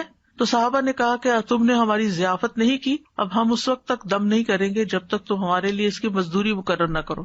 یہیں سے راقی حضرات جو ہیں وہ اس کی دلیل لیتے ہیں کہ راقی جو ہے وہ اجرت لے سکتا ہے. چنانچہ ان لوگوں نے چند بکریاں دینی منظور کر لی. پھر ابو سعید خدری سورۃ الفاتحہ پڑھنے لگے اور اپنا لعاب بھی اس جگہ پر ڈالنے لگے. اس سے وہ شخص اسی وقت ٹھیک ہو گیا، تندرست ہو گیا. چنانچہ قبیلے والے بکریاں لے کر آئے، لیکن صحابہ نے کہا جب تک ہم نبی صلی اللہ علیہ وسلم سے پوچھ نہ لیں ہم بکریاں نہیں لے سکتے. جب آپ سے پوچھا گیا تو آپ مسکرائے اور فرمایا تمہیں کیسے معلوم ہو گیا تھا کہ سورۃ فاتحہ سے دم بھی کیا جا سکتا ہے؟ ان بکریوں کو لے لو اور اس میں میرا حصہ بھی رکھو. یعنی خوش مزاجی سے آپ نے فرمایا، اور یہ اس لیے فرمایا گا کہ لوگوں کے دلوں کے اندر کراہت نہ ہو اس میں. تو اس میں آپ دیکھیے کہ بعض راکی اس سے یہ دلیل بھی لیتے کہ وہ 40 بکریاں تھی اور راکی کو 40 بکریوں کی قیمت تک کی قیمت لینے کا جواز ملتا ہے. بہرحال اللہ عالم. پھر سورۃ البقرہ جو ہے اس کا پڑھنا، نبی صلی اللہ علیہ وسلم نے فرمایا سورۃ البقرہ پڑھا کرو، اس کا پڑھنا باعث برکت ہے اور اس کا چھوڑنا باعث حسرت ہے، اور جادوگر اس کو حاصل کرنے کی طاقت نہیں رکھتے، یعنی اس پہ قابو نہیں پا سکتے. تو اس میں کیا کرنا چاہیے؟ روٹین میں روز سورۃ البقرہ کا کچھ حصہ پڑھتے رہنا چاہیے، جب پھر ختم ہو جائے پھر شروع کر لیں. پھر یعنی اور کچھ نہیں تو روزانہ 2 پیجز، یعنی صفحہ ایک صفحہ ادھر ہوتا ہے ایک صفحہ ادھر. مصحف عثمانی میں آپ دیکھیں آیت پہ ختم ہوتا ہے نا صفحہ، 2 صفحے ہر روز پڑھ لیا کریں، مثلا 4 صفحے ہر روز پڑھ لیں، 8 صفحے ہر روز پڑھ لیں تاکہ وہ برکت رہے. لگانا اور بات ہوتا ہے اور خود پڑھنا اور بات ہوتی ہے، کیونکہ اس میں تو صرف ہمارے کان سن رہے ہوتے ہیں، لیکن جب ہم خود پڑھتے ہیں تو ہمارا دل دماغ سب کچھ پھر حاضر ہوتا ہے اس میں. لیکن سورۃ البقرہ کی کچھ آیات جادو کے توڑ کے لیے بڑی مؤثر ہیں. اس میں الف لام میم سے لے کر المفلحون تک، اس کے بعد واتبعوا ما تتلو الشیاطین علی ملک سلیمان آیت نمبر 102 سورۃ البقرہ کی، پھر آیت نمبر 163 اور 164 وَإِلَٰهُكُمْ إِلَٰهٌ وَاحِدٌ لَا إِلَٰهَ إِلَّا هُوَ الرَّحْمَٰنُ الرَّحِيمُ، پھر آیت الکرسی، پھر آمن الرسول. تو آپ دیکھیں زیادہ تر رکیہ تو یہی آ گیا. رسول اللہ صلی اللہ علیہ وسلم نے فرمایا اللہ تعالیٰ نے زمین و آسمان کی تخلیق سے 2000 سال قبل کتاب لکھی تھی، اس میں سے 2 آیتیں نازل کر کے ان سے سورۃ البقرہ کا اختتام کیا گیا. لہٰذا جس گھر میں 3 راتوں تک سورۃ بقرہ کی آخری 2 آیتیں پڑھی جائیں گی شیطان اس کے قریب نہیں آئے گا، یعنی پھر وہ جادو وغیرہ کا اثر نہیں ہوگا انشاءاللہ. دیگر قرآنی آیات بھی ہیں جیسے سورۃ آل عمران کی آیت نمبر 18 اور 19 شہد اللہ انہ لا الہ الا ہو، اس میں بھی توحید کی بات ہے. پھر سورۃ الاعراف آیت 54 سے 56 تک ان ربکم اللہ الذی خلق السماوات والارض فی 6 ایام، اور آیت 56 ہے ولا تفسدوا فی الارض بعد اصلاحها. پھر سورۃ الاعراف کی آیت نمبر 117 سے لے کر 122 تک وَأَوْحَيْنَا إِلَىٰ مُوسَىٰ أَنْ أَلْقِ عَصَاكَ فَإِذَا هِيَ تَلْقَفُ مَا يَأْفِكُونَ. جو آج لیکچر کے شروع میں آیات آپ نے سنی 117 سے 122 تک. پھر سورۃ یونس آیت 81 سے 82 فلما القوا قال موسیٰ ما جئتم به السحر ان اللہ سیبطلہ ان اللہ لا یصلح عمل المفسدین ویحق اللہ الحق بکلماتہ ولو کرہ المجرمون. پھر سورۃ طٰہٰ کی آیت وَأَلْقِ مَا فِي يَمِينِكَ تَلْقَفْ مَا صَنَعُوا إِنَّمَا صَنَعُوا كَيْدُ سَاحِرٍ وَلَا يُفْلِحُ السَّاحِرُ حَيْثُ أَتَىٰ. پھر سورۃ المؤمنون کی آیت ہے أَفَحَسِبْتُمْ أَنَّمَا خَلَقْنَاكُمْ عَبَثًا وَأَنَّكُمْ إِلَيْنَا لَا تُرْجَعُونَ فَتَعَالَى اللَّهُ الْمَلِكُ الْحَقُّ لَا إِلَٰهَ إِلَّا هُوَ رَبُّ الْعَرْشِ الْكَرِيمِ. یہ آگے بھی ہے أَنْتَ خَيْرُ الرَّاحِمِينَ تک. المؤمنون کی آیت نمبر 115 سے لے کر 118 تک، 115 سے 118 یہ سورۃ المؤمنون ہے. اور سورۃ طٰہٰ کی آیت نمبر ہے 69 69 اور یونس کی ہے 81 اور 82. پھر سورۃ صافات پہلی 10 آیتیں. پھر سورۃ الاحقاف 29 سے 33 تک. پھر سورۃ الرحمن 33 سے 36 تک. پھر سورۃ الحشر 21 سے 24 تک، یعنی آخری آیتیں جو ہے نا لو انزلنا ھذا القرآن علی جبل. پھر اس کے بعد سورۃ التغابن آیت 14 سے 16 تک. پھر ہے سورۃ الجن آیت نمبر 1 سے 9 تک. پھر معوذات قل هو اللہ احد، قل اعوذ برب الفلق، قل اعوذ برب الناس. پھر کچھ مسنون دعائیں بھی ہیں.